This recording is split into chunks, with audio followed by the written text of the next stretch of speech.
Diretsahan ang usapan, pero patas ang talakayan. Dito pag-uusapan ang mga napapanahong issue. Eye for an eye. Eye for an eye. Alas 6:49 oras po natin. Kasama niyo pa rin po Idol Mark Espinosa dito po sa #1 Music and News FM sa lalawigan ng Pangasinan. Ito po ang 104.7 IFM Dagupan. Ngayon po ay pag-usapan po natin, usaping itlog po tayo. Mga idol, kasama po natin sa linya, pabati muna po natin po ang ating pong panauhin ngayong umaga po na ito para bigyang linaw po yung pong syempre paborito nating almusal, lalo yung mga nagbo-boarding house. Ito na minsan yung ano po nila, partner po nila na inaasahan na magtatawid sa kanila sa gutom, di ba? At talagang ano po ito, ingredients sa iba't iba po natin ng mga niluluto din. Itlog. Kaya wag lang nating maitlog-itlog lang kasi importante po ito. Kasama po natin sa linya, pabati natin si Sir Francis Oyehara, ang presidente po ng Philippine Egg Board Association. Magandang umaga po, sir. Ang pagbati po ninyo sa ating po mga tagapakinig at taga-subaybay po. Magandang umaga, Idol Mark, at sa lahat po ng nakikinig at nanonood po ng ating programa. Opo. Sir Francis, matuloy na po ako po dito. Kamusta po ang industriya po ng itlog sa ating pong bansang Pilipinas? Kasi katulad po ng nabanggit ko, aside from galunggong, ito pong itlog is talagang kakambal na po ng mga Pilipino na inihahain po at for us, ito po yung isa sa affordable na pwedeng mabili po sana sa ating pong mga merkado. Tama po kayo, no? Ngayon ay pumapasok na tayo sa summer season. So ang problemang kinakaharap natin ay yung sobrang init ng panahon. Mm-hmm. Po kasi ay malaki rin ang epekto sa ating mga alagang manok, no? Number one, humihina po itong kumain. So medyo pagka mainit, wala pong ganang kumain ng ating mga alagang manok. Mm-hmm. Ang resulta po nito ay medyo nadadagdagan ang ating mga nakukuhang mortalities. May mga additional na mga namamatay sa ating mga alaga. Mm-hmm. No?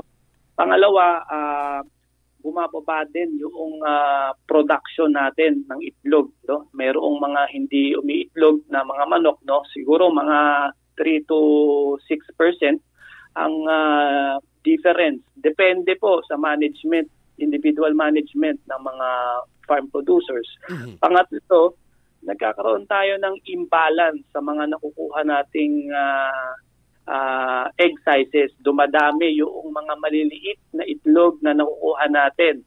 Magkaiba kasi ang market natin sa mga bigger size eggs at sa mga smaller size eggs. So nagkakaroon tayo ng surplus o sobrang itlog sa mga maliliit na sizes. Ano? Meron naman po tayong mga nagagawang mga measures, no, para matulungan ng ating mga manok, pero hindi po talaga mapigilan yung epekto ng sobrang init. Opo. Pero ito pong ano po natin, farm gate po natin po sa different sizes. Siguro para mas maintindihan po nila, ito pong mga malalaking itlog po, ang magkano po ba yung farm gate po nito? At pagdating po sa merkado, hanggang magkano po ang pwedeng pinapataw po dito ng mga retailer po? Marami po tayong mga egg sizes, no, mahigit 6 hanggang 10 po. Ano. Pero ang ginagamit po nating benchmarking is yung medium size egg. Ito po yung ng size. Sa farm gate po ang prevailing price po ngayon ay 6.50 to 7 pesos. Yan po ang presyo ng mga farm producers. Mm-hmm. Meron po yung range kasi po nga depende sa lugar, depende sa laki ng operation at depende sa dami ng itlog na binebenta ng mga producers, no. Ang translation po nito sa retail ay naglalaro po sa 9 pesos hanggang 11 pesos, no. May makukuha siguro kayong pinakamura po siguro ito hanggang 8 pesos, pero meron din po kasi nga nagbebenta hanggang 11 pesos. Depende rin po sa lugar. Mm-hmm. Pero kung kayo po ang tatanungin, Sir Francis, ito po ba ay masasabi nating mataas kumpara sa mga nakaraang taon o ito yung pinaka-normal na range lalo na sa mga ganitong klase po ng mga panahon? Ganito panahon, ibig sabihin summer season. Opo. po, ang summer season ay bumababa po ang presyo ng itlog dahil sa pagbaba din ng demand. No? Pagka summer, wala pong pasok ang estudyante, bakasyon po yan. No? So kabawasan din po yan sa konsumo ng itlog. Pangalawa po, marami po tayong mga kababayan nag-iibang bansa, namamasyal sa ibang bansa. Yung mga turista naman during this time of the year, wala naman sa city, nasa mga beaches o nasa mga probinsya. Nabanggit ko rin kanina, nagkakaroon tayo ng imbalance sa mga nakukuhang egg sizes. No? Dumadami yung maliliit, so may surplus ng mga smaller sized eggs. Kaya yun po, may cumulative effect po yun. Kadalasan, bumababa ang presyo ng itlog during summer. Pero Idol Mark, itong panahon ngayon ay kakaiba dahil meron tayo kasing nalalapit na malawakang eleksyon. Nagsimula po kasi yung mga informal campaign gatherings, no? Ito po yung mga informal na mga patawag ng mga kandidato, na mga politiko. Ito po ay hindi natin masyadong naririnig at nababalitaan, pero yan po ay nangyayari, no? Marami pong malakihang mga pakain at mga handaan, no, na hindi po natin naririnig. Kaya yan po ay nagko-contribute din sa pagtaas naman ng demand. Kaya medyo bumabalanse po ang presyo ngayong panahon na ito. Pero sabi ko lang din, Idol Mark, na next week kasi ay Holy Week na. Yes. No? Para po mga Katoliko, syempre ito po ay pag-aayuno ng kanilang pag fasting and abstinence. So din po yung epekto nito, ito pong current na demand sa itlog.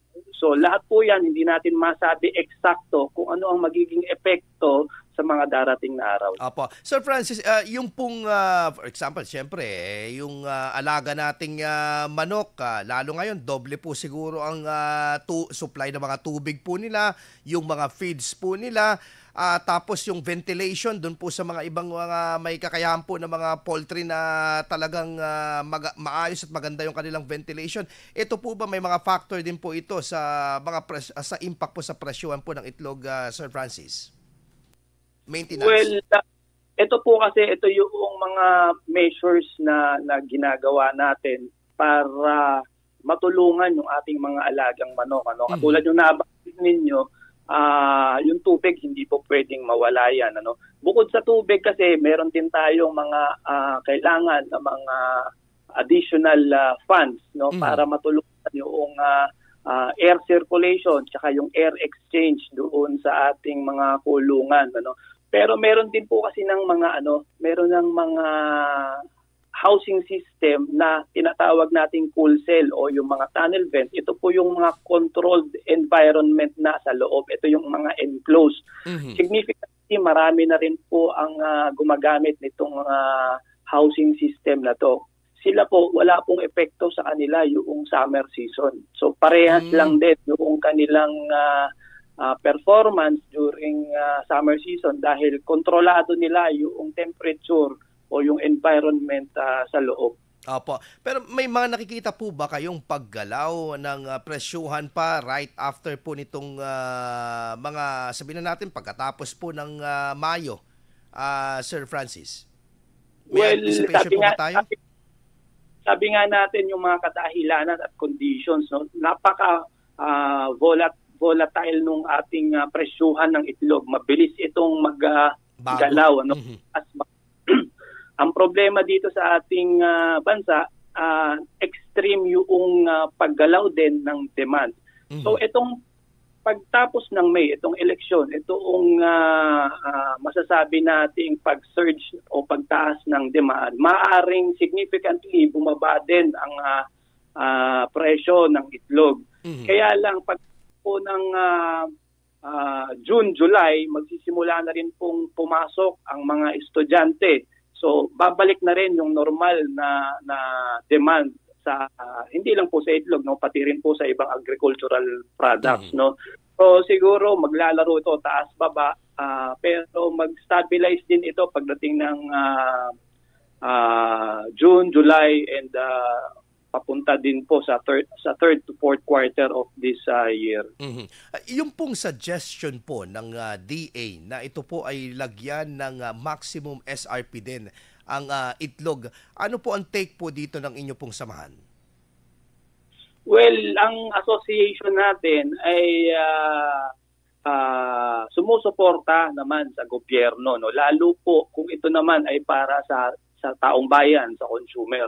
Kaya lang itong konsepto ng MSRP, ito po ay dapat na tumugon sa mga sinasabi nilang nananamantala sa presyuhan. Ang problema kasi, hindi lang MSRP o yung pricing ang paraan ng pananamantalan sa retail, no?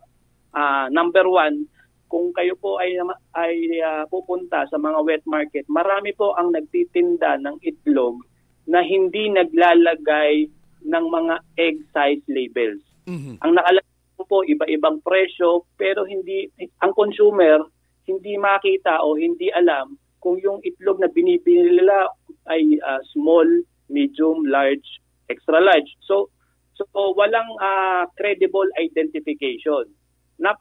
Kahit maglagay ka ng MSRP doon, paano mo i-identify kung tama ba yung sinet na MSRP doon sa tamang size ng itlog na binibili mo. Correct.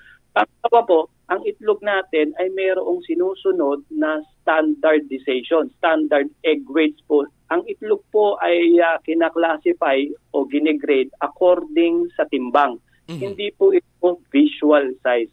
So ito po ay may standard na timbang kada weight sa DTI, sa Department of Agriculture, no? Pwede po yan makita at ma-check. So marami po sa ating retailers ang hindi po sumusunod doon sa standard egg weights. Ang ginagawa nila, yung small, ginagawa nilang medium.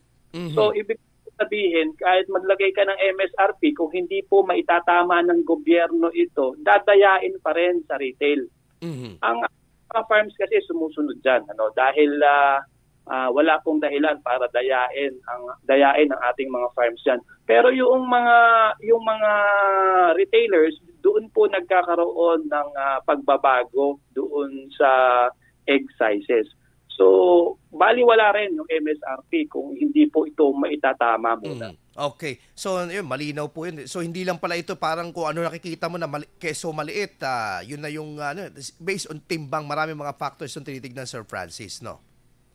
Tama po kayo. At kung yung mga consumer po natin po, pwede nyo pong makita yan sa website ng DTI, sa Department of Agriculture. Also, ang ating association, meron pong Facebook page. Ito po yung itlog.ph.